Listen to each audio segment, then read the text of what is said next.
সালটা 2019, একেবারে রানাঘাটের মানুষের মন জয় করলেন, একেবারে সংসদে চলে গেলেন। সংসদে রানাঘাটের জন্য এই যে 2019 থেকে 24 ঠিক কী কী গুরুত্বপূর্ণ পদক্ষেপ নিয়েছেন বলুন।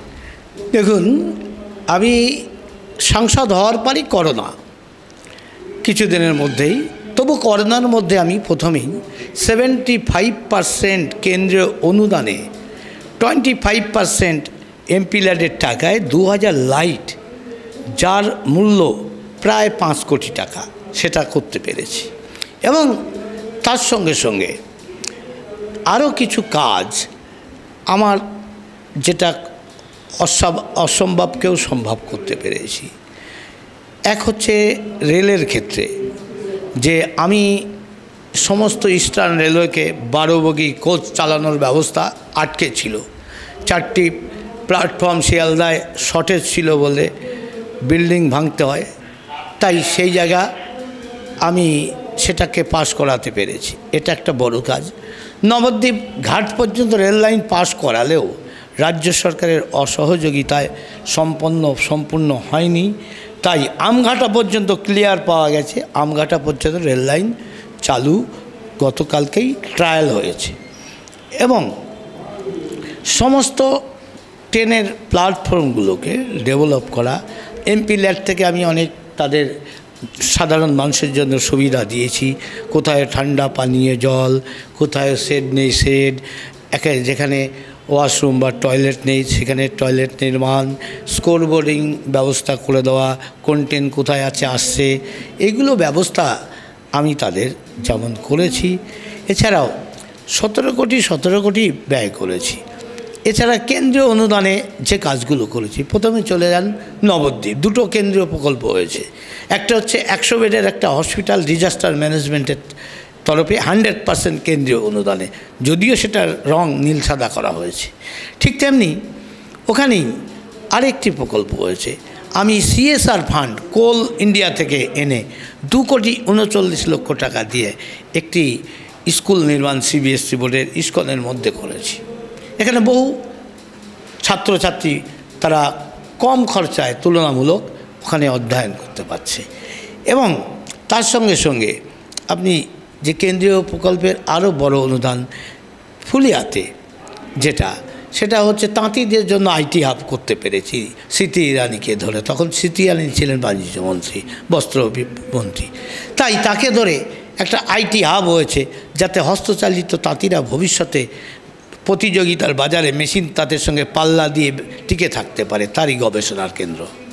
এবং আরও যেমন চূর্ণী নদী সংস্কারের জন্য চিঠি লিখে জলশক্তি মন্ত্রক থেকে, যেটাও রাজ্যের সরকারের মাধ্যমে হবে, কেএমডির মাধ্যমে 45,19,00,000 টাকা দিয়েছি। সে টাকার কোনো হদিশই পাওয়া যাচ্ছে না, এ সরকার মেরে খেয়েছে হয়তো। তাই এটা যেমন করেছি, ঠিক শিবনিবাসে একটি 42 লক্ষ টাকা দিয়ে শ্মশান দিয়েছে। দুস্থ ছাত্রছাত্রীদের মধ্যে 9-10-এ পড়ে, তাদেরকে আমি একটা শিক্ষা ট্যাব দিয়েছি। ঠিক তেমনি আত্মনির্ভরতার জন্য সেলাই মেশিনের ব্যবস্থা করেছি।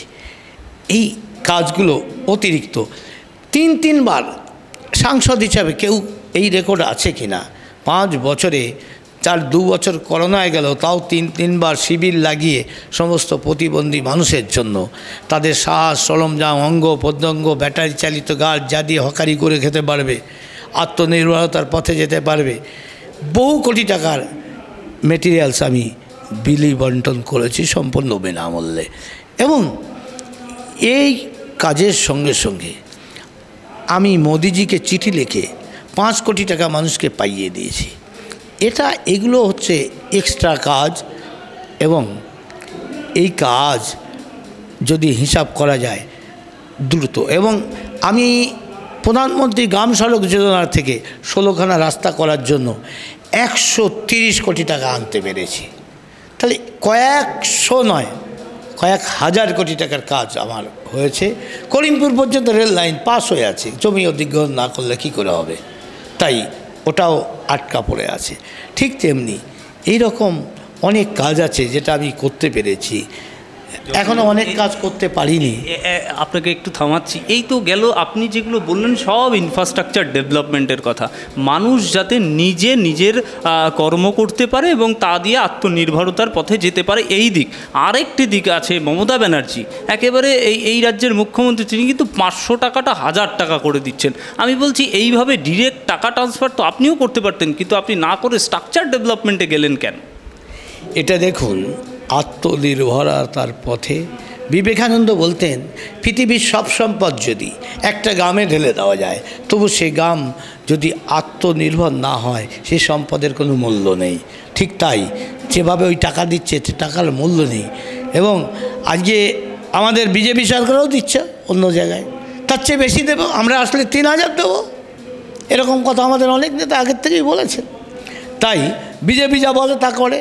তাই এটা 500 টাকা 1000 টাকা করেছে, এটা কোনো ব্যাপার না। মোদিজি কৃষকের খাতে বহু টাকা দিচ্ছে, আরও ভাতা দিচ্ছে বিভিন্নভাবে, প্রতিবন্ধী ভাতা দিচ্ছে, বিভিন্ন ভাতা দিচ্ছে, সেই ভাতাগুলো যেমন দিচ্ছে।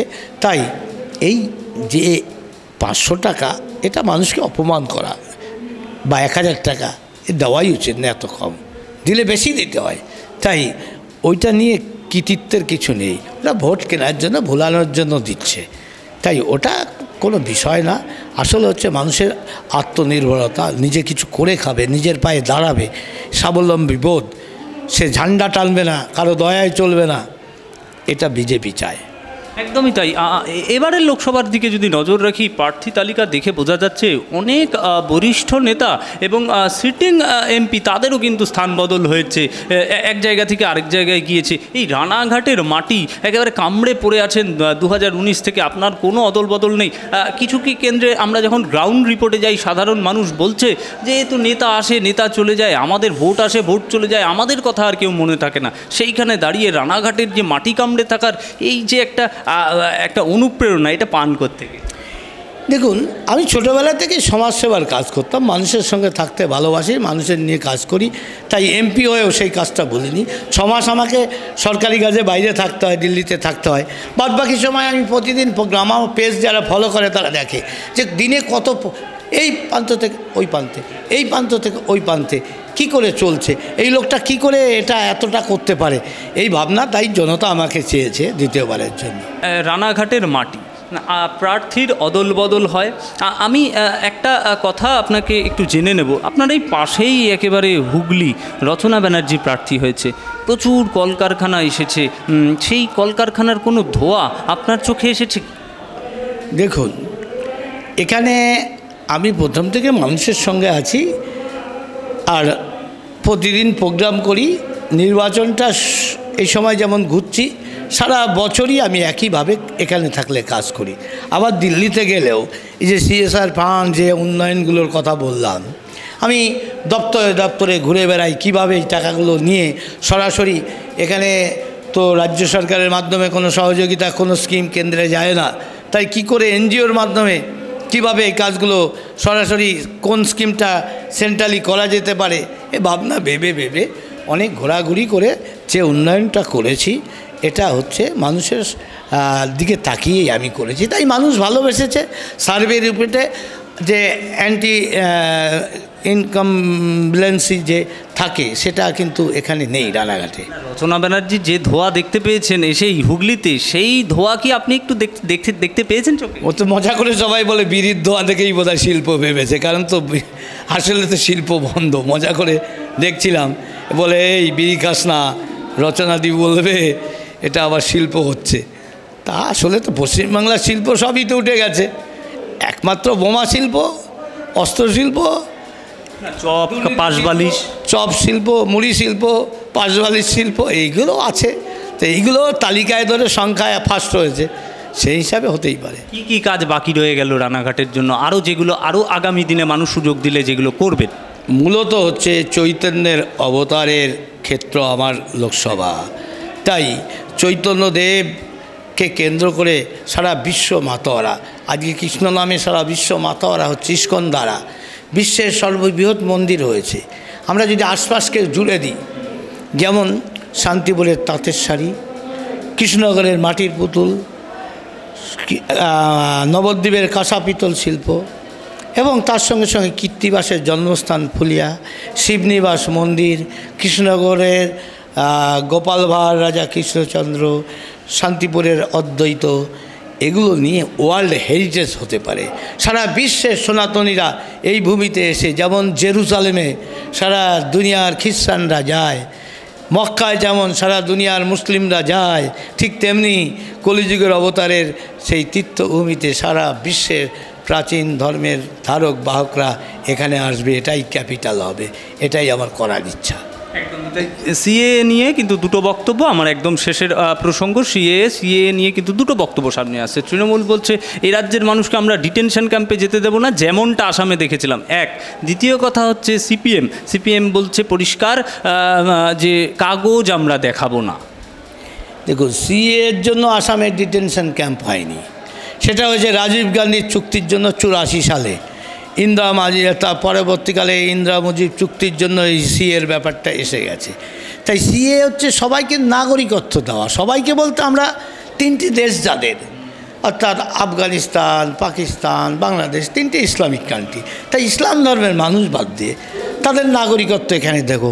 আর ভারতবর্ষে যারা মুসলিম ভালোবেসে আছে তারা তো থাকবেই, একজনকেও আমরা তাড়াবো না। তাই এইখানে আমাদের নীতি একদম স্পষ্ট, আমরা সিএ লাগু করব। আর নিঃশর্ত করলে পরে রোহিঙ্গারা বিস্ফোরণ করলে পরে কি হবে, তালিবান নাগরিক হয়ে যাবে নাম পাল্টে দিয়ে, ওই হিজবুলি মুজাহিদিন এখানে নাগরিক হয়ে যাবে। তাই একটু পরিচিতি, কোনো স্লিপ না থাকলে কি করে নাগরিকত্ব দেওয়া যাবে? তবে আগের থেকে যারা বাস করছে এখানকার বিশিষ্ট নাগরিক, জনপ্রতিনিধি, তারা পরিচয় দেবে, আমি চিনি, জানি, এতদিন ধরে উদ্বাস্তু এই নামে সে বাস করছে, একে নাগরিকত্ব দেওয়া হোক, তিনি নাগরিকত্ব পাবেন। তাই কেউ বাদ যাবে না। কিন্তু আমরা তালিবানকে দেব না, রোহিঙ্গাদের দেব না, এবং লস্করি তৈবাকে দেব না, জামাতি ইসলামের লোকেদের এখানে নাগরিকত্ব দেব না। যারা দেশকে ধ্বংস করবে সে অন্য কেন, আমাদের হিন্দু ধর্মে হলেও তাকে আমরা দেশ থেকে তাড়ানোর ব্যবস্থা করব। এই যে লড়াই, অলোকেশ দাস সিপিআইএমের প্রার্থী দাঁড়িয়ে পড়েছেন এবার রানাঘাটে, একেবারে তৃণমূলের তো আগের বাড়ি হেরে গিয়েছেন আপনার কাছে, কিন্তু অলোকেশ দাস এবার নতুন ফিল্ডে, কি বলবেন? ওর পরিচিতি তো ওই ইউনিভার্সিটির আগুন দেওয়া, মানে গুন্ডাগর্দি করা লোক। মানুষ ওটা চায় না বলেই তো সিপিএমকে হটিয়ে তৃণমূলকে এনেছে। তাই আবার অলোকেশকে চায় নাকি? এত বোকা লোক আছে নাকি কেউ? এবং ওদের যে প্রয়োজনীয়তা শেষ বাংলায় আগেই বোঝা গেছে। আমার বিরুদ্ধে যিনি দাঁড়িয়েছিলেন রমা বিশ্বাস, তিনি ছিলেন রানিং এমএলএ এবং জেলার সভাধিপতি ছিলেন একটা সময়, অর্থাৎ সারা জেলায় তার একটা প্রভাব ছিল। সেই আমলে তাকে 6% মধ্যে তার এমএলএ সিটে বেঁধে রেখেছিলাম। আর অলোকেশ দাস ওই গোটা 6 ভোট পাবে।